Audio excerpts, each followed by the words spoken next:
खूनी चुड़ैल पार्ट 4। रूपा की शादी हुए 1 ही महीना हुआ था। उसके ससुराल में बस एक सास थी और उसका पति था। तो शादी के बाद से ही घर की सारी जिम्मेदारी रूपा पर आ गई।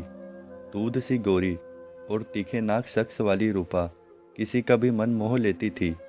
रूपा जितनी सुंदर थी उतनी ही गुणी भी थी। घर के काम धाम से लेकर सिलाई कढ़ाई बुनाई भी उसे बखूबी आते थे। यही कारण था कि भोला को रूपा एक ही नज़र में पसंद आ गई थी। रूपा अभी यौवन के प्रथम चरण में थी। कुछ ऊंच नीच ना हो जाए इसलिए बूढ़े बाप ने जवान होते ही उसकी शादी कर दी। पर जब किसी की किस्मत में ही बुरा होना लिखा हो तो उसे कौन टाल सकता है। कुछ ऐसे ही रूपा के साथ भी हुआ। उसका गोरा बदन और कमसन जवानी ही उसके दुश्मन बन गए। उसका पानी लेने जाना उसके लिए मुसीबत बन गया। उसका यौवन और सुंदरता उसके लिए अभिशाप बन गए। लेकिन कैसे? ऐसा क्या हुआ रूपा के साथ? बात उन दिनों की है जब रूपा गांव की औरतों के साथ पानी लेने जा रही थी। उन दिनों घर घर पानी की व्यवस्था नहीं थी। गांव की औरतें पास के ही कुएं से पानी लाती थी। रूपा भी भोला के जाने के बाद पानी का मटका लेके आसपास की औरतों के साथ पानी लेने निकली। क्यों रे भोला की बहू, घर में सब तो ठीक तो है? हाँ चाची, रूपा घूंघट से ही बोलती है। सुना है तेरा पति परदेश जा रहा है। हाँ चाची, तो कैसे अब रातों को नींद आएगी? चाची ने मजे लेते हुए कहा। रूपा को पता था कि चाची मजाक कर रही है, इसलिए वो चुप रही। करवटें बदलते रात गुजरेंगी अब तो चाची, रामू की बहू बोली। अरे हम आ जाएंगे रात में चाची, रूपा तू बस इशारा कर देना, दूसरी औरत ने कहा। हाँ, और फिर जो अम्मा ने रात दोनों को साथ पकड़ लिया तो अगले दिन नई खबर उड़ जाएगी, लाली ने कुएं से पानी खींचते हुए कहा। अरे हटो भी चाची, क्यों मजाक करती हो? रूपा ने अपनी मटकी अपने सर पर रखते हुए कहा।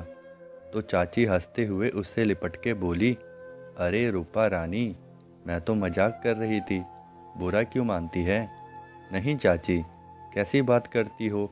मैंने आज तक तुम्हारी किसी भी बात का बुरा माना है क्या, जो अब मानूंगी?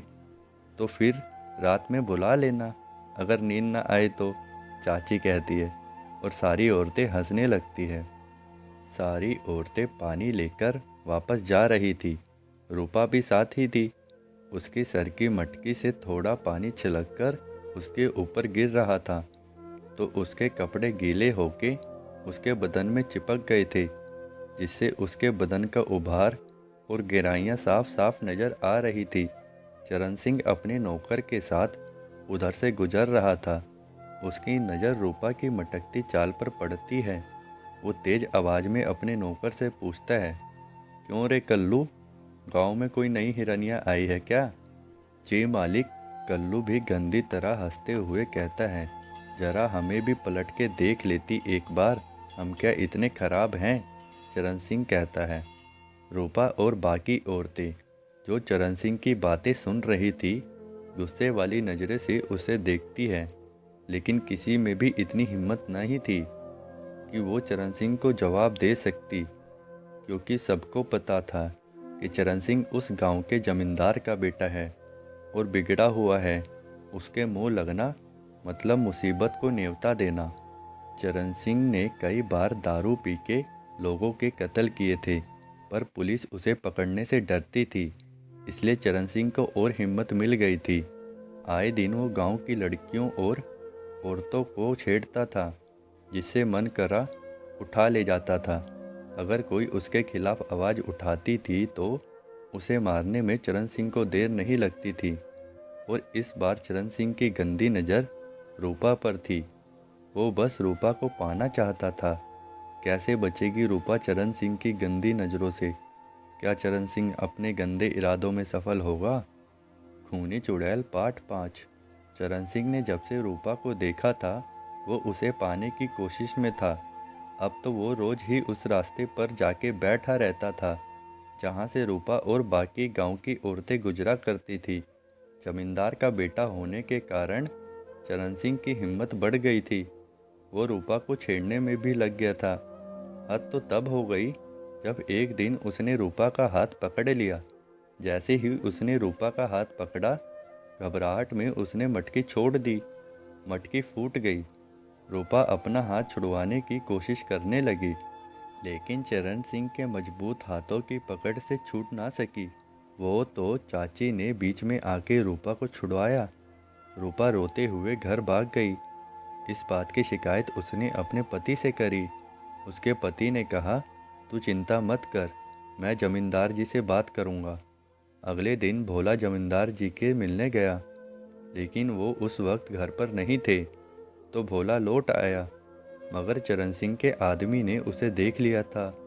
वो जाके चरण सिंह को बता देता है कि भोला आया था। कौन भोला? चरण सिंह गुस्से में पूछता है।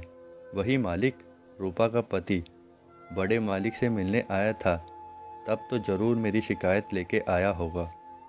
हाँ छोटे सरकार, मुझे भी यही लगता है। आप कहें तो उसे आज ही निपटा दूं? नहीं, रूपा रानी को विधवा थोड़ी ना करना है। उसे तो बस एक बार चरण सिंह के अंदर के जानवर की प्यास बुझानी है। एक काम करो, उसे मुंह मांगी कीमत दो। जी छोटे मालिक। फिर वो आदमी भोला के पास जाता है। कहानी जारी है। खूनी चुड़ैल पार्ट 6। चरण सिंह के कहने पर उसका आदमी भोला के पास कुछ पैसे लेके सीधा उसके घर ही जाता है। अरे कोई है घर में? जमींदारों के आदमियों की खातिरदारी होगी या नहीं होगी? भोला अंदर से दौड़ा दौड़ा आता है और कहता है, आइए आइए सरकार, वो मैं जरा अंदर था तो पता नहीं चला। लगता है नई नई मेरिया से दूर नहीं रहा जाता है। रूपा भी उसी वक्त पानी का गिलास लेके आती है तो वो उन लोगों की बात सुन लेती है। भोला बाहर ही रखी खटिया को बिछा के अपने हाथों से झाड़ के कहता है, बैठिए मालिक। चरण सिंह के आदमी खटिया पर बैठ जाते हैं। भोला भी जमीन पर उनके बगल ही बैठ जाता है। तब तक रूपा भी अंदर जा चुकी थी। फिर भोला कहता है, बताइए मालिक, क्या सेवा करूं? सुना है कल तो हवेली आया था। जी मालिक। भोला हाँ बोल के सर नीचे कर लेता है। बड़े मालिक से मिलने आया था। जी मालिक। छोटे सरकार की शिकायत करने आया था। जी मालिक।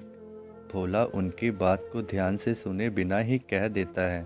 फिर तुरंत उसे होश आता है और कहता है, नहीं मालिक, शिकायत करने नहीं। अरे डर मत, हम तेरी मदद करने ही आए हैं। बड़े मालिक ने हमें भेजा है। हमसे नहीं बताएगा तो किससे बताएगा? चल बता क्या दिक्कत है।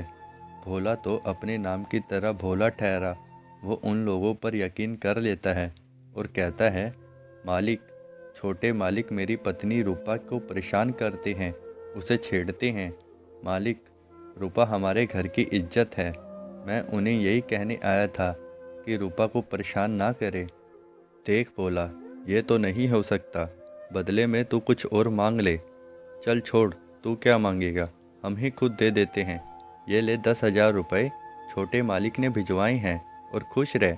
नहीं मालिक, ये नहीं ले सकता, बल्कि आप छोटे मालिक से कह दे कि वो मेरी पत्नी को परेशान ना करे। भोला की बात सुनकर वो लोग ज़ोर ज़ोर से हंसने लगते हैं। फिर एक आदमी कहता है, तू यही चाहता है ना कि तेरी पत्नी के रास्ते में ना आए? हाँ मालिक, तो तू अपनी पत्नी को बोल दे, एक दिन छोटे मालिक को खुश कर दे। फिर तू भी खुश, वो भी खुश और हम भी खुश। क्यों, सही कहा ना? उनकी बात सुनते ही भोला गुस्सा जाता है और पैसों को उनके मुंह पर फेंक कर कहता है, निकल, अभी यहाँ से निकल। तेरी इतनी हिम्मत, तू हमसे ऐसे बात करेगा? तू जानता है हम कौन हैं? लेकिन भोला इधर उधर डंडा ढूंढने लगता है। यहीं कोने में एक डंडा मिलता है।